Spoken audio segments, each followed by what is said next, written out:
ఈరోజు చాలామంది రిక్వెస్ట్లో ప్లీజ్లో, నేను రోజు చేసే ప్రార్థన అదే కదా.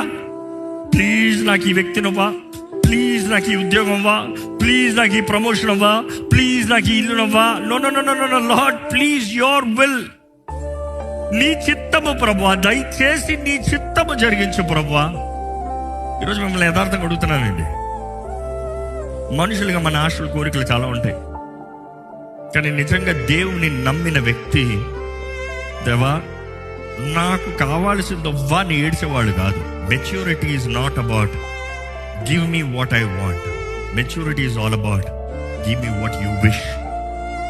నీకేది అంగీకారము, నువ్వు ఏది ఇవ్వదలుచుకుంటున్నావు, నువ్వు ఏది చేయదలుచుకుంటున్నావు. ఈరోజు సవాల్గా నేను నిజంగా చెప్తున్నాను, పరిశుద్ధాత్మ నా హృదయంలో పెట్టిన బాధ, భారము. ఎంతోమంది ఈరోజు దేవుణ్ణి లిమిట్ చేసి పడేస్తున్నారు. Limiting God.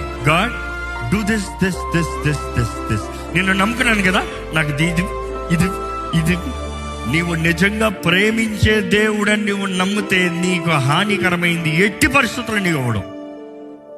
అర్థమవుతుంది ఈ మాట? దేవుడు నిజంగా నిన్ను ప్రేమిస్తున్నాడు నువ్వు నమ్మితే నీకు హానికరమైంది ఎట్టి పరిస్థితుల్లో అవ్వడం.